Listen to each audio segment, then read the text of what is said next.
दोस्तों नमस्कार। आपने कहावत सुनी होगी कि अगर बाढ़ ही खेत को खाएगी तो फिर खेत को कौन बचाएगा। आज हिंदुस्तान की स्थिति काफी कुछ ऐसी ही है। दिल्ली में धमाका हुआ, उसके बाद श्रीनगर में धमाका हुआ और इस समय पूरी जांच चल रही है अल फला यूनिवर्सिटी के कंपाउंड में और उसके आसपास उससे संबंधित लोगों को लेकर।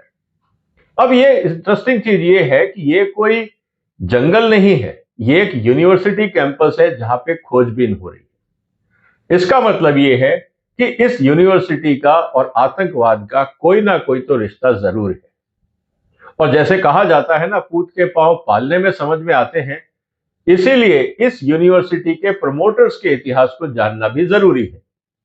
धोखाधड़ी के आरोप में ये लोग गिरफ्तार हुए और जेल गए। जेल से बाहर निकले। हिंदुस्तान में एजुकेशन माफिया या धंधा जिसको आप कह सकते हो, ये बहुत आसान है। आप एक जमीन खरीदिए, कुछ बिल्डिंगें बनाइए और फिर मोटी फीस लेकर अपनी दुकानदारी शुरू कर दीजिए। ना वहां पे कोई क्वालिटी सिस्टम होगा, ना किसी और तरह की बातें होंगी। आपको सिर्फ सरकारी परमिशंस लेनी है और आपको पता है कि सरकारी परमिशंस लेने के लिए कितना अच्छा और आसान तरीका हिंदुस्तान में है, जिसको हम भ्रष्टाचार बोलते हैं। आज स्थिति यही है।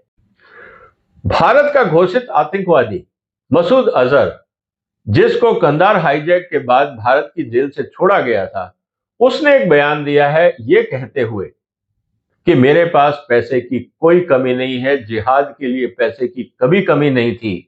मैं इनफैक्ट एलन मस्क और मार्क जकरबर्ग से ज्यादा अमीर हूं, क्योंकि किसी भी तरीके से जिहाद में पैसे की कमी नहीं होती है। इसीलिए अगर आप ये सोच रहे हो कि आप पुलिस को बैठा देंगे, बॉर्डर को सिक्योर कर देंगे और पैसा अगर आतंकवादियों के पास है और वो रिश्वत देके सारे डॉक्यूमेंट्स बनवा लेते हैं और ऑफिशियल चैनल से बारूद दिल्ली के बाजू में करीब 3 टन बारूद इकट्ठा हो जाता है, तो आपको क्या लगता है दोस्तों, क्या हिंदुस्तान में करप्शन ज्यादा खतरनाक है या टेररिज्म? इसको समझना बहुत जरूरी है और इसी की चर्चा आज हम करने वाले हैं। सबसे इंपॉर्टेंट बात यह है कि उनका यह कहना कि साहब ये प्रोपेगेंडा नहीं है कि हमारे पास पैसे की कमी नहीं है, ये एक्चुअली हकीकत है। कारण बहुत सिंपल है, क्योंकि जो टेररिज्म है ये आइडियोलॉजी पे सरवाइव करता है, लेकिन साथ ही साथ उसको पैसा भी चाहिए, लॉजिस्टिक्स, बाकी हथियार खरीदना, आतंकवादी घटनाएं करना, और सबसे इंपॉर्टेंट बात है उन सब सिस्टम्स को मैनेज करना, जो चाहे वो पुलिस हो, बॉर्डर सिक्योरिटी हो, कस्टम्स हो, फर्जी लाइसेंस बनवाने हो, बाकी चीजें बनवानी हो, बहुत आसान है। आप पैसा दीजिए और अपना काम करवा लीजिए। तो जो आतंकवाद है वो आइडियोलॉजी के साथ साथ पैसा भी चाहता है, और इसीलिए मसूद अजहर ने कहा कि आइडियोलॉजी तो हमारे पास है, अब हमारे पास पैसा भी है। तो आप ये मत समझिए कि आतंकवाद जल्दी खत्म हो जाएगा। इसीलिए इस बात को समझना होगा कि आफ्टर ऑल ये पैसा आता कहां से है, आतंकवादियों के पास इतना पैसा आता कहां से है। अफगानिस्तान में टेक्निकली कोई इंडस्ट्री नहीं है, पूरा देश चल रहा है। ऐसे बहुत सारे छोटे बड़े जगह हैं और देश होंगे जिनकी अपनी इनकम नहीं है, लेकिन वहां पे अच्छा खासा व्यापार होता है, लोग रह रहे हैं, सरकारें चल रही हैं। अब सवाल इस बात का, ये पैसा आता कहां से? Criminal economic funds office, drug trafficking. आपको पता है ट्रंप बहुत परेशान है ड्रग्स को लेकर, लेकिन वो अमेरिका जब ड्रग्स कंट्रोल नहीं कर पा रहा है, यूरोप नहीं कर पा रहा है, चाइना नहीं कर पा रहा है, कोई देश ड्रग्स को क्यों नहीं रोक पा रहा? क्योंकि ड्रग्स में बहुत पैसा है। रोकना किसको है? इंस्पेक्टर्स को। रोकना किसको है? पुलिस को। रोकना किसको है? कस्टम ऑफिशियल्स को। पैसा दीजिए, सारे रास्ते साफ, सबको ग्रीन चैनल मिल जाता है और आसानी से ड्रग ट्रैफिकिंग पूरी दुनिया में चल रही है। तो भ्रष्टाचार सिर्फ हिंदुस्तान में है ऐसा नहीं है। जहां जहां पे ड्रग्स ट्रैफिकिंग हो रही है, आप मान के चलिए कि वहां के सिस्टम को करप्ट किया गया है। Illegal mining, supreme court, high court कहते कहते थक गए कि आप इलीगल माइनिंग को कंट्रोल करिए। इसलिए नहीं कि वो पर्यावरण के लिए नुकसानदायक है, इसलिए कि समाज भी उस इलीगल माइनिंग से परेशान है। लेकिन रोकना किसको है? डिपार्टमेंट को। लोकल पुलिस थाने को, क्या वो रोकते हैं? नहीं रोक पाते। क्यों? इलीगल माइनिंग वाला जो पैसा कमा रहा है, कुछ आतंकवादियों के खाते में जा रहा है, कुछ लोकल माफिया को मैनेज करने में जा रहा है, कुछ सिस्टम्स को मैनेज करने में जा रहा है। ये सबको पता है, कॉमन सेंस नॉलेज है। हवाला नेटवर्क, अब उसको हवाला नेटवर्क को और सोफिस्टिकेटेड कर दिया है। हवाला में तो फिर भी आपको पता था कि कौन सा पैसा कहां और किधर गया। अब आपके पास जो टेरर फंडिंग नेटवर्क है उसको हम बोलते हैं क्रिप्टो करेंसी, बिटकॉइन, इस जैसी मुद्राएं। इसीलिए जो सरकारें हैं जब वो इस तरह के आतंकवादी और अपराधियों को पकड़ती हैं तो उनके बिटकॉइन सीज करने का प्रयास करती हैं थ्रू लॉ, जैसा अमेरिका ने किया। लेकिन क्या आपको पता है कि क्रिप्टो करेंसी में किसका पैसा कहां और कितना पड़ा है? किसी को नहीं पता। इसीलिए जहां जहां पे भी 2 नंबर का काम होता है वहां पे क्रिप्टो करेंसी बहुत तेजी से फैलती है। इसको आप ध्यान से रखिएगा।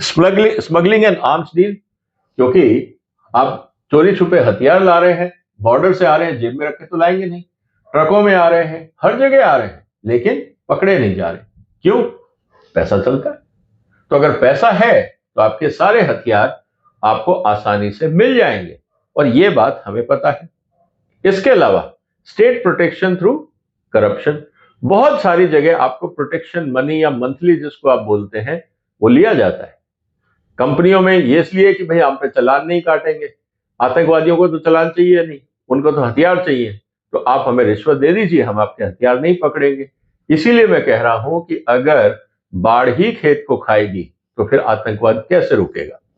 बॉर्डर इन्फिल्ट्रेशन मेड इजी, आपके हथियार आ रहे हैं, कुछ देख नहीं रहा। Illegal arms transport safely, highways पे ट्रक को रोका जाता है, ट्रक में क्या है किसी को मतलब नहीं। पुलिस वाले को आपने कुछ पैसे पकड़ाए, वो आंख बंद करके दूसरी तरफ देखता है, ट्रक लेके निकल जाइए। क्यों वो ट्रक की तलाशी नहीं की? अगर आपने रोका तो क्यों जानने का प्रयास नहीं किया कि अंदर क्या था? ये बात भी समझने की। Fake passports, Aadhaar card, voter card, ration card, ये सब आपके लिए एक, अगर ध्यान से देखें तो ये सब रिश्वत से हो जाता है। Misuse of public institution, fake NGO, shell companies, religious charities are use to channel the funds. Bharat सरकार ने एनजीओ के ऊपर बहुत सारी सख्ती करी, लेकिन वो पैसा कहां से आ रहा है, किधर जा रहा है? फॉरेन फंडिंग पे आपने सख्ती करी, जो डोमेस्टिक फंडिंग है उसका कौन देख रहा है? अगर इस यूनिवर्सिटी में करोड़ों रुपए की फीस इकट्ठी हो रही है, वो पैसा जा कहां रहा है? कोई ऑडिट कर रहा है? किसी ने जानने का प्रयास किया कि ये जो प्राइवेट इंस्टीट्यूशंस, इतने सारे जो धर्मस्थल बने हुए हैं, इनमें जो चंदा आता है वो जाता कहां है? कौन पैसा देता है, कहां जाता है? कभी इनका ऑडिट हुआ? कभी नहीं हुआ। तो फिर वो कहां जा रहा है? जहां पे इनकी इच्छा जाएगा। इसीलिए इन संस्थाओं को भी अगर ना ऑडिट चाहिए, ना इंस्पेक्शन होना चाहिए, ना डोनर वेरिफिकेशन चाहिए, ना कंट्रीब्यूशन मतलब ट्रेसेबिलिटी चाहिए, बहुत आसान तरीका, जो ऑडिट करने आए आप उसको रिश्वत दे दो। जैसे इंस्पेक्टर्स करते हैं, आप फूड इंस्पेक्टर है, वेट्स एंड मेजर इंस्पेक्टर है, बॉयलर इंस्पेक्टर है, ये क्या करने आते हैं? कभी आपने देखा है? मैंने फैक्ट्री चलाई है, मुझे पता है। सब कुछ कागज आपके सही हैं, एंड ऑफ द डे कि भैया कुछ तो पॉकेट मनी दे दो। End of the day monthly ही इकट्ठी की जाती है। आप तो कागज अपलोड कर सकते हो ना इंटरनेट पे, फिर इंस्पेक्शन का सिस्टम क्यों है? मुझे बताइए। अगर सारे डिपार्टमेंट ये कह दे कि कोई इंस्पेक्शन नहीं होगा, सारे कागज आपको लॉजिकली अपलोड करने हैं इंटरनेट पे, कोई भी कंपनी कर देगी। लेकिन इंस्पेक्शन जानबूझ के कानून में इसलिए लिखा गया है कि भैया आप जाइए और अपना हिसाब किताब करके आ जाइए ऑफिशियल वे में। इंडस्ट्रियल एंड बिजनेस करप्शन कोई नई बात नहीं है। आपको भी पता है कि जो chemicals, explosive, dual use material after all कैसे आ जाता है? कैश परचेज, जीएसटी की पर्ची नहीं कटेगी, हम रसीद नहीं देंगे, आप कैश दीजिए, माल उठा ले जाइए। अब कौन कहां से कब लाया किसको पता?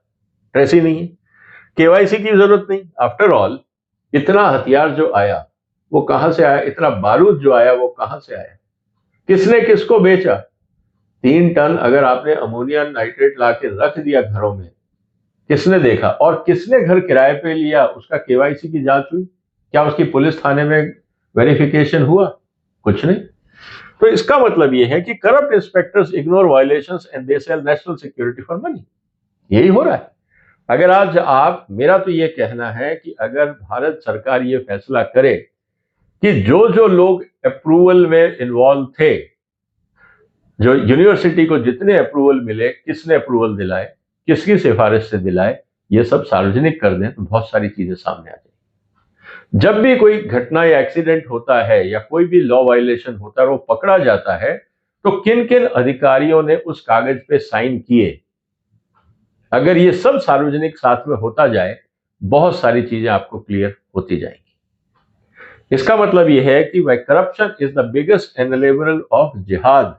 आप ये नहीं कह सकते कि जिहाद सिर्फ आतंकवादियों ने किया है।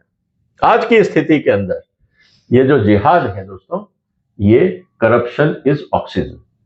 ये अकेला आतंकवादी कुछ नहीं कर सकता जब तक सिस्टम ना मिला। इसीलिए उन्होंने ये कहा कि भाई, Masood Azhar wealth does not come from a productive economy, it comes from a systems that failed due to corruption. After all पैसा कहां से आया? असद मसूद कोई फैक्ट्री तो चला नहीं रहा था, उसके बैंक अकाउंट में पैसा कहां से आया? क्या पाकिस्तान सरकार को नहीं पता, या बाकी सरकारों को नहीं पता? क्या उसका इन्वेस्टिगेशन नहीं होना चाहिए? क्योंकि वो सिस्टम ही करप्ट है। इसीलिए आतंकवादियों की फंडिंग आप कैसे रोकोगे? जिसको रोकना है, आतंकवादी में इतना पैसा है कि वो उनको खरीद लेते हैं। इसका मतलब ये है कि आतंकवादी या टेररिस्ट क्या करते हैं करप्शन में? दे बाई साइलेंस। अधिकारियों को पैसा दे दिया, वो बंद रखिएगा, आसानी से काम हो जाता है। बाइंग एक्सेस, आपको अगर हिंदुस्तान में ट्रक के अंदर बारूद रख के घूमना है, आप घूमिए ना। जहां पे भी पुलिस वाला रोकेगा, आपको क्या लगता है, क्या वो ट्रक खाली कराएगा? जब्त कराएगा? रोज कितना इलीगल मटेरियल ट्रांसपोर्ट होता है, कितने ट्रक जब्त होते हैं, आप हिसाब लगा लीजिए, आपको पता लग जाएगा। इसके अलावा आजादी, अगर आपको पता भी लग गया कि ये घर है और किसी सस्पेक्टेड आदमी ने किराए पे लिया है, कोई इसकी इंक्वायरी कर रहा है, अगर आप पूछने भी आएगा पुलिस वाला कि भाई साहब आप कौन है, कहां से आए हैं, अगला उसको कहेगा भाई साहब आप प्रसाद लीजिए और जाइए, मुझे अपना काम करने दीजिए, आप भी मजे करिए, और वो पुलिस वाला चुपचाप चला जाता है। पासपोर्ट वेरिफिकेशन कैसे होता है? कौन सा ऐसा पुलिस वाला है जो पासपोर्ट वेरिफिकेशन करने आता है और ये उम्मीद नहीं करता कि उसको कुछ चंदा मिलेगा? ये बात भी हमें समझनी होगी। जब आपने सारी डिटेल ले ली, पासपोर्ट वेरिफिकेशन आपको करना है, पुलिस वाला भेज के आप क्या प्रूव करना चाह रहे हैं कि आदमी वहां रहता है या नहीं? और फर्जी सर्टिफिकेट या फर्जी पासपोर्ट अगर किसी को बनाना होगा तो क्या मुश्किल है? उसके लिए तो एजेंट्स बैठे हैं, पैसे देके काम हो ही जाता है। आम आदमी का वेरिफिकेशन आप करते हो, बदले में रिश्वत लेते हो। एक आतंकवादी का वेरिफिकेशन रिश्वत के आधार पे ही होता है, तो फर्क क्या है दोनों में, बताइए? कहने का मतलब यही है कि ये सब चीजें, और buying legitimacy, way politicians and business figures who benefit from the kickbacks indirectly shield extremist network. After all, अगर आप ध्यान से देखें, जहां जहां पे भी नक्सलवाद था, वहां के आसपास के बिजनेस चालू थे, वहां पे माइनिंग का काम होता था, वो जारी था, क्योंकि बहुत सारे नेशनल प्रभावित क्षेत्रों के, नक्सलाइट प्रभावित क्षेत्रों के अंदर माइनिंग बिजनेसेस हैं। वहां किसी को रोका, किसी बिजनेसमैन को उन्होंने गोली मारी नहीं। उनका झगड़ा हमेशा पुलिस से ही होता है, क्योंकि पुलिस अगर रोकने आती है तो उनको प्रॉब्लम है, बिजनेसमैन से प्रॉब्लम नहीं है, क्योंकि उनका फिक्स है आप माइनिंग करिए, हमारा हिस्सा दे दीजिए, आपको जो करना है करिए। जब ये सब कुछ लीगल है तो आप कैसे रोकोगे? इस बात को भी समझना जरूरी है। तो कहने का मतलब यह है कि without corruption terrorism becomes expensive, difficult, risky and easy to detect. अगर ये सब नहीं हो रहा है विदाउट करप्शन, आप इसमें करप्शन डाल दीजिए, सब काम पॉसिबल है, और यही तो आतंकवादी करते हैं। इसीलिए with corruption terrorism becomes cheap, low risk and scalable. आज आतंकवादी घटनाएं अगर हो रही हैं लगातार, तो क्यों है? एक एग्जांपल देख लेते हैं। Border and custom corruption, illegal arms विदेश से AK-47 आतंकवादियों के पास मिलती है, भारत में तो नहीं बन रही। बहुत सारे विदेशी हथियार आतंकवादियों के पास कहां से आ जाते हैं? कोई तो बॉर्डर क्रॉस करवाता होगा, कहीं से तो क्रॉस होता होगा। इसी तरह से जो यूनिवर्सिटी में इस समय डॉक्टर्स पकड़े जा रहे हैं, और एक ही यूनिवर्सिटी के अंदर इतने सारे डॉक्टर्स आतंकवादी घटनाओं में लिप्त हैं, क्या यूनिवर्सिटी एडमिनिस्ट्रेशन को नहीं पता था कि वहां रेडिकलाइजेशन हो रहा है? सबके आंख कान नाक सब बंद थे, किसी को कुछ समझ में नहीं आ रहा था वहां क्या चल रहा है। क्या ये संभव है? और यूनिवर्सिटी जहां पे लोकेटेड है वो एरिया और उसके आसपास का एरिया वैसे ही काफी इन घटनाओं पे चर्चित रहता है, चाहे वहां पे आपको क्रिप्टो करेंसी के फ्रॉड हो या इलीगल काम हो, स्मगलिंग हो, बाकी प्रॉब्लम्स हो, आपको बहुत मिलती है वहां पे। वो पूरा क्षेत्र कोई बहुत आसान नहीं है। वहां पे यूनिवर्सिटी चलाना और कोई घटना ना हो और अचानक यूनिवर्सिटी से पता लगे कि इतने सारे व्हाइट कॉलर प्रोफेशनल जिनको हम डॉक्टर्स बोल रहे हैं वो आतंकवादी घटनाओं से संबंधित है, इसका मतलब क्या है? या तो वहां के पुलिस डिपार्टमेंट और लोकल इंटेलिजेंस एजेंसी को पता ही नहीं था क्या हो रहा है, पता था तो मुंह बंद कर दिया गया था। कुछ तो चल रहा था, क्यों नहीं पता लगा, इसकी जानकारी नहीं होनी चाहिए। फिर municipal corruption and safe haven, आप प्रॉपर्टीज खरीद रहे हो, बेच रहे हो, किराए पे ले रहे हो, आईडी फेक है, वेरिफिकेशन नहीं है, गाड़ियां खरीदी जा रही हैं, जो गाड़ियां मिली जिनमें बम हुआ पता लगा उसका प्रॉपर रजिस्ट्रेशन नहीं था। हमारे यहाँ कानून खुद ही इतने लचर। तो कहने का मतलब यह है कि बगैर भ्रष्टाचार के तो आतंकवाद फैलेगा नहीं। Money laundering through shell companies, अब क्योंकि बहुत सारा इशू ऑनलाइन हो रहा है और सबसे इंपॉर्टेंट बात, जब से क्रिप्टो आया है तो ना आरबीआई कुछ कर सकता है ना भारत सरकार। सरकार ने कानून बनाया कि क्रिप्टो से होने वाला प्रॉफिट पे आपको टैक्स देना पड़ेगा, लेकिन क्रिप्टो से होने वाले आतंकवाद फंडिंग के बारे में सरकार का क्या कहना है और उसको रोकने के लिए क्या कर रहे हैं? क्या इस पे गहन चिंतन नहीं होना चाहिए? तो कहने का मतलब यह है दोस्तों कि हर वीकनेस अगर हम देखें ध्यान से, कहीं ना कहीं करप्शन है। चाहे आप फेक सर्टिफिकेशन की बात करिए, यूनिवर्सिटीज की बात करिए, फेक आइडेंटिटीज, जहां पे भी फेक है, जहां पे भी कानून तोड़ा जा रहा है और आतंकवादी या गुनाहगार टाइम पे नहीं पकड़े जा रहे हैं, उसके पीछे सिर्फ एक ही कारण है और वो है करप्शन। भारत सरकार कहती है कि हमने करप्शन पे पाबंदी लगाई है, कहां पे, क्या प्रूफ है, ये जानना बहुत जरूरी है। इसका मतलब ये है कि अगर हम आज बात कर रहे हैं एंटी करप्शन को लेकर, तो मेरा ये कहना है, कुछ सुझाव है दोस्तों आपके लिए, इस पे आप विचार करिएगा और अगर आप समझते हैं कि ये सही है तो जो कंसर्न लोग हैं वहां तक पहुंचाइए। सबसे पहले, strong enforcement and zero tolerance, integrity audit of all officers in sensitive departments.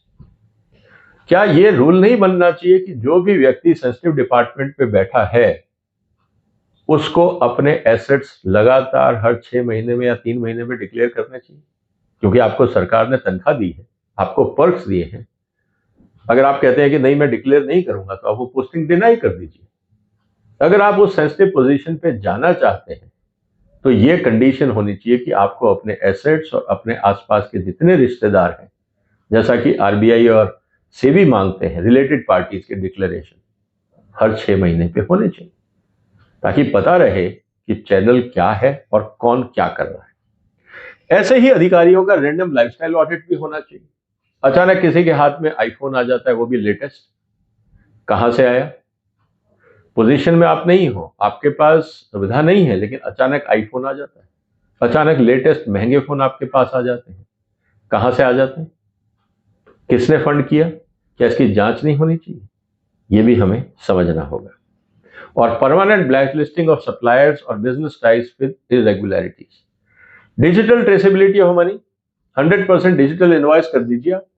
जो भी केमिकल और एक्सप्लोसिव खरीदेगा, जो भी सेंसिटिव मटेरियल खरीदेगा, आज यूपीआई सबके पास, बगैर सेंसिटिव मटेरियल, बगैर डिजिटल पेमेंट के सेंसिटिव मटेरियल नहीं बेचा जाएगा। अपने आप ट्रेसेबिलिटी हो जाएगी। आप एक्सप्लोसिव खरीद रहे हैं, हथियार खरीद रहे हैं, इवन अमोनियम नाइट्रेट आप खरीद रहे हैं, किसान भी हैं, आप यूपीआई यूज करिए। आपके पास नहीं है, किसी और से कराइए, लेकिन कराइए डिजिटल पेमेंट। कैश ट्रांजैक्शन जब तक ड्यूअल टेक्नोलॉजी और सेंसिटिव मटेरियल में नहीं रुकेगी, तब तक आपके पास ट्रेसेबिलिटी नहीं होगी, आप गुनहगार तक नहीं पहुंच पाएंगे। केवाईसी मैंडेटरी करिए। जो ड्यूअल यूज टेक्नोलॉजी ले रहे हैं वो कौन है, कितना है, इसका ऑनलाइन ट्रैकिंग हो सकता है और रियल टाइम एनालिटिक्स, आज आपके पास सब कुछ है, एआई, आप आसानी से ट्रैक कर सकते हैं। Clean governance at educational institution, university का हमने देखा कि क्या हो रहा है यहाँ पे। जब वहां पे यूनिवर्सिटी के अंदर आतंकवाद पनप सकता है तो बाकी कैंपसेस में क्या हो रहा हो? क्या ये सिर्फ एक्सेप्शन है? मैं नहीं मानता। तो कैसे ऑडिट होगा, कौन जिम्मेवार होगा, वो होना चाहिए। इसके अलावा जो फंडिंग आती है यूनिवर्सिटी में डिफरेंट सोर्सेज की, दैट शुड बी ट्रांसपेरेंट, क्योंकि यूनिवर्सिटी और एजुकेशन कहने को on paper non profit organisation है, लेकिन आज सबसे ज्यादा पैसा अगर कहीं है तो एजुकेशन डिपार्टमेंट में। इसीलिए तो लगातार कैंपस बढ़ते जा रहे हैं। अब देखिए, एक यूनिवर्सिटी एक स्कूल शुरू होता है, वो अपना एक्सपेंशन जारी रखता है। रियल एस्टेट से ज्यादा पैसा आज एजुकेशन में है, और रेगुलर फंडिंग कहाँ जा रहा है? क्यों नहीं वो सिस्टम ट्रांसपेरेंट हो रहा है? And mandatory reporting of radicalisation attempt, जैसे हमने रैगिंग का कर रखा है, रेडिकलाइजेशन का, कि कौन लोग हैं, किस तरह के हैं, क्या इस तरह का कोई प्रचार हो रहा है, उस पर भी नजर होनी चाहिए। Business responsibility net framework, no individual with band individual और एंटिटीज। जब क्रिमिनल लोग वाइस चांसलर या चांसलर होते हैं यूनिवर्सिटीज के, तो वहां क्या होगा? अल फहद यूनिवर्सिटी में क्या चल रहा है? इसका कारण यही है कि हमें समझना होगा। इसके अलावा empowering citizens and whistle blowers. आप, मेरे को आज पता लग रहा है कि कहीं कोई गड़बड़ है, मैं किसको कंप्लेंट करूं? पुलिस वाला सुनता है, मैं पहले यहां जाऊं थाने में, पुलिस वाला इतना हैरेस करेगा, किसका क्या प्रूफ है, आप कैसे कह सकते हो, वो रिपोर्ट नहीं लिखेगा, वो आपके साथ इतने सवाल जवाब करेगा, आप कहोगे जाने दो यार, मरने दो, कौन दिमाग लगा इन लोगों के साथ। ये हाल है। सिटीजन अगर कोऑपरेट करना भी चाहते हैं, सिस्टम चाहता है कि सिटीजन कोऑपरेट ना करें। इसका एक ही तरीका है कि ये सारी इंफॉर्मेशन सरकार को डिजिटली कलेक्ट करनी चाहिए। पुलिस को मिलना, पुलिस थाने में जाना, इसका मतलब ये है कि समाज में आप सही जगह नहीं जा रहे, क्योंकि हिंदुस्तान की पुलिस और पुलिस थानों की इमेज शरीफ आदमी अपने आप को दूर रखना चाहता है। उसके पास जानकारी है, लेकिन वो शेयर ही नहीं करता कि जब होगा तब देखेंगे। क्या इस तरह का कोई पोर्टल भारत सरकार बना सकती है जहां पे आतंकवादी या क्राइम या क्रिमिनल्स की जानकारी जनता अपलोड करे, एआई के माध्यम से उसका एनालिसिस हो और आम आदमी को, रिपोर्ट करने वाले को परेशान ना किया जाए? क्या इस तरह का विसल ब्लोइंग प्रोटेक्शन मिल सकता है? क्या इस पे कानून नहीं बनना चाहिए? यह हमें सोचना होगा। इसके अलावा empower junior staff to do the right thing, ये बहुत इंपॉर्टेंट है। किसी गलत आदमी का लाइसेंस बनना है, पासपोर्ट बनना है, जूनियर ऑफिसर ने बोल दिया कि नहीं होगा, ऊपर से दबाव आता है किसी एमपी का, एमएलए का, अधिकारी का, बिजनेसमैन का, कोई भी इन्फ्लुएंशियल आदमी जूनियर को दबा के कहता है कि मैं कह रहा हूं कर दो। एक ऐसा पोर्टल बनना चाहिए जहां पे जूनियर को अधिकार मिले कि ये डॉक्यूमेंट बनाते समय क्या आप पे किसी ने दबाव डाला या रिकमेंडेशन की या सिफारिश करी, उस व्यक्ति का नाम लिख दें बस। कल को मान लीजिए पता लगता है कि वो व्यक्ति गलत निकला, आतंकवादी निकला, क्रिमिनल निकला, और उसको ये फर्जी पासपोर्ट या फर्जी एड्रेस पे किसने पासपोर्ट बनवाया, तो जब आप उस रिकॉर्ड को देखेंगे तो पता लग जाएगा कि ये जूनियर अधिकारी के ऊपर दबाव था सीनियर का, और उसका नाम हो या उस इन्फ्लुएंशियल व्यक्ति का नाम हो कि इसके दबाव में मैं ये काम कर रहा हूं। उससे उसकी नौकरी भी बच जाएगी, उस पर दबाव भी नहीं होगा, उसके यहाँ पे लोकल परेशानी नहीं होगी, और दूसरी तरफ जरूरत पड़ने पर सरकार को पता लग जाएगा कि सिस्टम के अंदर कौन इंटरफियर कर रहा है या कर रहा था, और फिर सरकार उस व्यक्ति से संबंधित बाकी जानकारी करके पता लगा सकती है कि क्या ये अधिकारी, ये व्हाइट कॉलर क्रिमिनल और कहीं जगह पे भी बैठा था, तो वहां उसने क्या काम की। तो आपको पूरा नेटवर्क समझ में आ जाएगा। सरकार को इस तरह का प्रोविजनिंग करना चाहिए। तो मेरा यही कहना है दोस्तों कि जो टेररिज्म है ना, वो अंधेरे कोने में, गुफाओं में नहीं पैदा होती। उसके लिए एक बहुत इंपॉर्टेंट लाइट होती है, वो है करप्शन। जहां जहां पे करप्शन होगी वहां पे गलत काम आसानी से फैलेगी। तो टेररिज्म और करप्शन, करप्ट व्यक्ति और टेररिस्ट में कोई बहुत ज्यादा फर्क नहीं है, मोडस ऑपरेंडी का फर्क है, काम करने के तरीके का फर्क है। दोनों की नीयत एक है, अपने स्वार्थ के लिए समाज का नुकसान करना।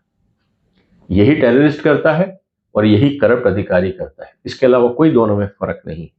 तो मेरा यही कहना है दोस्तों, क्या हम कोई ऐसा सिस्टम बना पाएंगे जिससे हम करप्शन घटा पाए? मैंने कुछ सुझाव दिए, आप दोबारा उनको देख सकते हैं। इससे बेहतर सुझाव आपके पास भी हो सकते हैं। मेरा निवेदन है कि आप कमेंट बॉक्स में शेयर करिए, ये जरूरी है, ये डिबेट बहुत जरूरी है।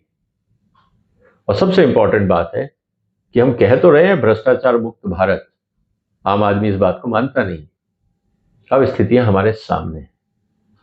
क्या पीएम ऑफिस या होम मिनिस्ट्री कुछ और सुधार करेंगे जिससे आम आदमी करप्शन से मुक्ति पाए और जो अधिकारी अच्छा काम करना चाहते हैं उनको सपोर्ट मिले और उनके ऊपर भ्रष्ट अधिकारियों का दबाव ना हो, भ्रष्ट पॉलिटिशियंस का दबाव ना हो। क्या ये संभव है? टेक्नोलॉजी ये रास्ता हमको देती है, ये सब कुछ संभव है। सिर्फ एक ही सवाल है, क्या हमारी नीयत है इस सिस्टम को ट्रांसपेरेंट और पारदर्शी करने की? कहा तो ये जाता है ना, where there is a will there is a way. तो क्या इच्छा शक्ति है भारत में?